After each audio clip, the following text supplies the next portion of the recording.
Welcome to the second segment of Indigenous Voice. Our guest for this segment is Tyson Strandlund. Sorry, and Tyson is the organizer of YCL in Victoria. Would you please, Tyson, tell us a little bit background about yourself? Certainly. Like you said, I'm the member of the YCL, which is the Young Communist League, and additionally, I'm a member of the Métis community. And yeah. Okay. Would you explain to us how Indigenous struggle and communism can fit together? Certainly. Well, there's a number of ways, but for starters, it's important to recognize that the Indigenous people's struggle is a colonial struggle and is in essence a struggle of property. And I think there's no party more capable to tackle this sort of issue than the Communist Party and of course the Young Communist League. You know, this colonialism isn't just something in the past. It's a foundation on which our entire country is built on, and something that's perpetuated still today. You know, it's very sad for me to hear often people, venting economic frustrations on Indigenous people, and it's something we hear far too often. And I think that's where we really need to see the common enemy, because this sort of scapegoating obscures the real problem, which is capitalism. You know. So in that case, communism could be organic to the environment it's growing in. It's not necessary. It's a European philosophy, let's say, or European idea, and it's imposed now on the Indigenous. You agree with that? Certainly, certainly. Okay. Lately, we're in Monsanto rally the other day, and you made there a very good speech. Actually, people were very impressed. Would you please tell us a little bit about that rally and your speech? Well, certainly. Again, speaking to the last point we talked about, Monsanto is something that doesn't just affect Indigenous people. Rather, their genetic modification of crops and their toxic monoculture is something that threatens the food security and the health of the entire planet. I mean, they've created seeds that, you know, can't reproduce after a single planting, so you have to buy more and more, and this is insane, really. Particularly, though, Indigenous people have been strongly affected by a lot of Monsanto policies. Across North and Central America, corn, heritage species of corn are disappearing. Species that have been stewarded by Indigenous peoples and passed down for thousands of years. Moreover, their agricultural methods push out small farmers who can't compete, many of whom are Indigenous and have relied on these ways of life for hundreds of years as well, and to whom many of it is a sacred and traditional way of living. During the talk, in the speech, you talked a lot about the TPP, and it seemed like this is the latest campaign for your party, and so also what is the connection? Is there any connection here also? Oh, absolutely. We could talk the whole show about reasons to oppose the TPP, but particularly it really undermines our sovereignty, our sovereignty. Not only of Indigenous people, but of the Canadian state itself.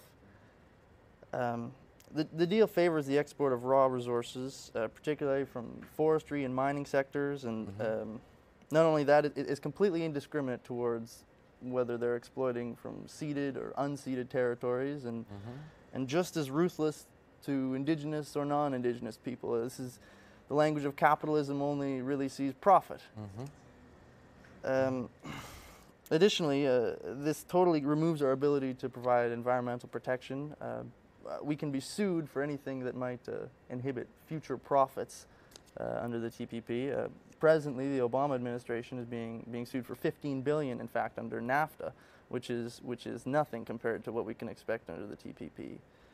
I think, you know, there's no possibility for sovereignty of Indigenous people if the Canadian state doesn't even have sovereignty from multinational corporations. Okay, and by the way, I'm so glad that you are taking note. That's mean you want to express certain thought, which is very good. Thanks for that. But talking about coming back to the TPP and the sovereignty, and that you mentioned that some corporation could sue the government for lost future profits. Certainly, On, yeah. on the top of that, the indigenous issue we have now, the Canadian state also stuck with that dilemma, Seema.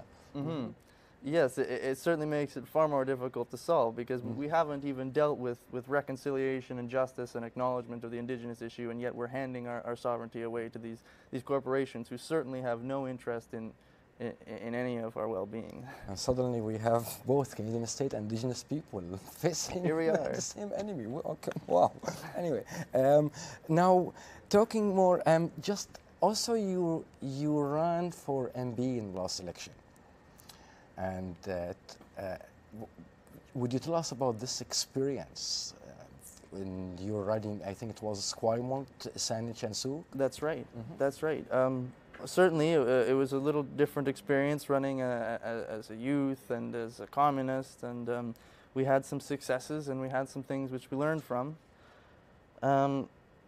It was certainly an opportunity to express a lot of very important points that the other candidates frankly weren't interested in talking about, from issues of decolonization and the TPP once again, and additionally we took every opportunity possible to demand an inquiry for justice, the inquiry and justice for Canada's murdered and missing Indigenous women, which I think was very important to get out to people. Unfortunately, however, not everybody was really interested in our message being heard, including the Dogwood Initiative, actually, who physically blocked us, in fact, from getting to a debate at one point. And I find it very interesting as an organization claiming to represent democracy and the environment that they would. So you weren't allowed to speak on some of the what they call it? The debate. Debate between the kind, in spite of people put your name on a ballot. Absolutely. Okay, and so as a youth going through all that, and also organizer of the youth and working among students and university, what do you think about the whole youth involvement in the political process and let's say in the decolonization process, the one you believe in? Right. Well, we certainly need a lot more youth participation, and that was one of the reasons I ran in the election. Is that I hope to inspire young people to take up the struggle, to educate themselves, and to resist. And I say educate themselves with particular emphasis because it's important to recognize the completeness of the struggle that we're facing here. That it's not just an environmental issue or an Indigenous people's issue, but these sorts of oppression reinforce each other mutually under capitalism, and that we can't address just one issue until we take it on as a whole piece. And really that's what being a communist is all about, is seeing the big picture and seeing the interconnectedness. Okay. And is there any activities, like the university, of course, now you're not you're taking off. So what you're focusing now on working? The Young Communist League, of course, hopes to increase its membership over the summer in preparation for new fall activities. We'll be participating with the local Communist Party club, who has renamed themselves recently to the Lekwungen Club, I'll add, in honor of Indigenous people's struggle. Participating in an educational that they'll be hosting about Marxism and communism. Okay. Coming back to because this is the most important aspect in this show, is bringing the perspective of Indigenous people. What do you involve in any activity around in town related to Indigenous community? Certainly, I'm regularly involved with the Métis community, and I often participate in their recycling drives and things, and to help keep the environment clean. And by the way, where did you grow up, Tyson? Where are you from? Are you from the island here? Yes, okay. my whole life, yes, absolutely. But originally, where are you from? Well, I was born in Victoria, but my Métis heritage, of course, comes from Manitoba a couple generations back. My grandmother grew up in the sort of Red River area, and I have some family connection to Louis Riel, in fact. Okay, would you please tell us more about that? I believe it's my grandmother's great aunt was was the sister of Louis Riel. Mm-hmm. And my middle name is Riel in his honor, obviously, a great Canadian Métis hero to look up to. So. Okay, could you tell us a little bit about him? Well, of course, Louis Riel has in the past faced a lot of negative sort of propaganda from Canadian government and history courses, but that's changed in the last couple decades, and increasingly he's seen more as a freedom fighter and somebody who fought for Indigenous people's rights in Canada, Mm-hmm. in a very oppressive time at that. Okay. It's just is talking about as a communist, you see, of course, the whole indigenous community around the world are as a one people facing the same kind of colonization, the same kind of process of exploitation and oppression. So, how can the indigenous community who are scattered all around the world, separate, isolated in their own struggle and own dilemma, let's say, can work together or kind of collectively kind of stand up as one?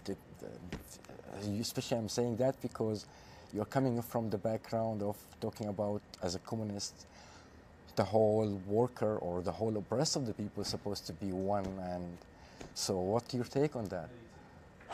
Well, that's certainly a big question, but I mean, I think the first step is really the recognition that it is one struggle and that it is one common enemy and that we are one common sort of oppressed group at the end of the day. Mm-hmm. I think education. You mean facing one enemy, you mean a system? Yes, the because system you can at the same time be the victim or the oppressor, but the difference between that and that is the system which they believe in. And absolutely. Okay. Now we had in our first segment here in the show, Peacock talk about the residential school, and we were talking about the reconciliation process, and we're hearing a lot in the media about. Do you think we can get to real reconciliation without first, as we were talking about, acknowledgement first, then the process of justice or compensating? Or because, as you know, until now, after a century of exploitation and colonization, we blame the indigenous people about they are the reason for their own trouble. I mean, wow, and all the stereotype is still so alive in our society. So, how can we emphasize, bring the not to acknowledge first? How can we start that? Do you have an idea? Does the YCL work on an issue like that? Well, certainly there's a few things that have to happen. First of all vestiges of colonialism need to be completely removed from the existing legislation. Mm-hmm. We need to abolish the Senate, and I personally believe that it should be replaced with a House of Peoples representing Canada's Indigenous peoples. We need to recognize all the rights of Canada's Indigenous people up to and including the right to secession. Mm-hmm. We need to draft a new constitution and create a Canada that's based on equality and voluntary participation across the nation, and that also includes Quebec. Mm-hmm. There was a lately United Nations, Canada did change its position after the Harper government on the Indigenous issue. Are you aware of that latest move by Trudeau government? Which move? They reverse their position on the Indigenous issue in the United Nations. Yes, that the Harper government had. Mm-hmm. Yes. Yes, and could you tell us please a little what damage the Harper government did in that regard to the Indigenous community? Well, I know we don't have time left to about a little bit. Certainly, there's a lot of damage that the Harper government did, but in terms of the complete lack of acknowledgement of the rights of Indigenous peoples on an international stage was humiliating and indignifying for all of us, and should be for Canada's Indigenous and non-Indigenous peoples alike, Mm-hmm. because this was it was from another time, and yeah. Yeah, the problem is, oh, actually, we have kind of a layer on the top of other layer of uh, issue, like from the indigenous, as I call it, the original sin. That's right. What happened to the indigenous people, and then you have this population who is stuck in the cycle of capitalism to work. And but the story is mainly, it's about, as you said in the beginning, property and resource and dominating of these as on that level only. Absolutely. The destruction of our environment, the massive capitalist profits, and the trampling over the rights of indigenous people are all intimately connected. And that's what, if I could give any message today, would be for everybody to recognize. Actually, we can see what kind of capitalism brought, like, for example, to the Inuit people who lost even their own diet. They are unable to live as they used to, and they even picking up food from the garbage which the corporation is throwing away. Tyson, thank you very much for this interview, and hopefully we'll see you later soon. Thank you, Mazen. Thanks, Tyson. Thanks for watching this segment of Indigenous Voice.